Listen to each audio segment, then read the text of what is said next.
정말 좋은 아침입니다. 오늘은 삼국지에 나오는 유명한 황제 조조에 대한 이야기를 잠시 합니다. 2세기 말부터 중국의 한 제국은 천천히 무너져 갔습니다. 한 나라의 조조는 가장 강력한 실력자로 부상하고 있었습니다. 조조는 권력 기반을 확보하기 위해 중원을 제압하러 나섰다가 중요한 도시를 포위 공격하는 동안 실한 계산에서 약간 실수하여 수도로부터 식량 공급이 늦어지게 되었습니다. 그때 조조는 병참 참모에게 식량 배급을 줄이라는 명령을 했습니다. 조조는 군대 곳곳에 첩자를 심어두고 있었고, 첩자들은 병사들이 자기들은 굶는데 조조는 잘 먹고 있다는 불평을 한다는 보고를 들었습니다.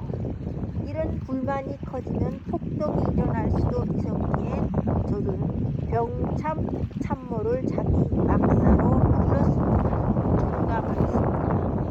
자네가 나한테 빌려줄 것이 있는데 굳이 거절하지 말게. 자꾸 무엇입니까? 병사들에게 효시하기 위해서 자네의 머리를 빌리고 싶네. 그러자 그 병참 참모는 하지만 저는 잘못한 일이 없습니다. 그래, 나도 알지. 하지만 자네를 죽이지 않으면 폭동이 일어날 것이라고 나는 생각하네. 슬퍼하지 말게. 자네가 죽은 뒤에 가족은 내가 보살펴 줄 것이니까. 그러자 병참 대장은 선택의 여지가 없다고 느끼고 자신의 운명을 체념하게 됐습니다. 그는 그날로 병참 참모의 목을 잘랐고 머리를 효시하게 되었습니다. 그러자 병사들의 불만은 곧 사라졌습니다. 어떤 사람들은 조조의 속셈을 꿰뚫어 보았지만 그 의세에 눌려서 입을 열을 수가 없었습니다. 대부분은 조조의 이야기를 믿고 그의 공정할 수도 있다는 태도에 감탄했다 합니다. 그렇습니다. 조조는 매우 혼란스러운 시기에 실력자로 부상했어요. 사방에서 적들이 나타나고 있습니다. 중원을 평정하려는 전투는 생각보다 힘들었어요. 돈과 물자가 항상 모자랐어요. 이런 상황에서 보급품 조달 명령을 잊어버리는 예도 충분히 있었습니다. 그러나 보급품 조달 지연으로 인하여 폭동이 발생하게 되면 더 이상 그 위험을 처리할 수가 없었기에 사과하느냐 변명을 하느냐 보다는 어떤 희생양을 만들어서 계속 진군할 수밖에 없다는 권력의 생리를 알았습니다. 겉모습의 중요성을 알았기 때문에 잠시도 망설이지 않고 가장 가까운 병참 참모의 머리를 자를 수밖에 없었다 합니다. 그는 어떤 변명도 하지 않았습니다.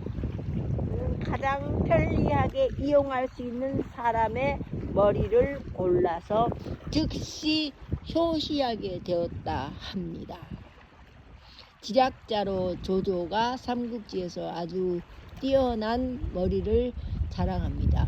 이것이 조조가 살아갈 수 있었던 처세술이라고 할 수 있습니다. 이따금의 실수는 불가하기 때문에 세상에는 예측 불가능한 일이 많습니다. 그러나 권력자들이 몰락하는 것은 실수 때문이 아니랍니다. 실수에 대처하는 방식 때문입니다. 외과 의사들처럼 빠르고 분명하게 종양을 잘라내는 것도 중요하지만 이런 민감한 수술에서 사과나 변명은 무딘 도구에 지나지 않습니다. 사과를 하게 되면 당신의 능력과 의도에 대해서 온갖 의심들이 생기기 때문에 변명은 절대 할 수 없습니다. 사람은 모든 사람의 마음을 불편하게 할 뿐입니다. 그래서 희생양을 만들어서 사람들이 다른 생각을 할 수 없도록 관심을 희생양에게 돌릴 수 있게 하는 것이 현대를 살아가는, 예전에도 그렇게 살아갈 수밖에 없는 처세술이라고 할 수 있습니다. 조조는 이렇게 말을 했습니다. 세상이 나를 배반하게 만드느니 차라리 내가 온 세상을 배반하겠다라고요. 감사합니다.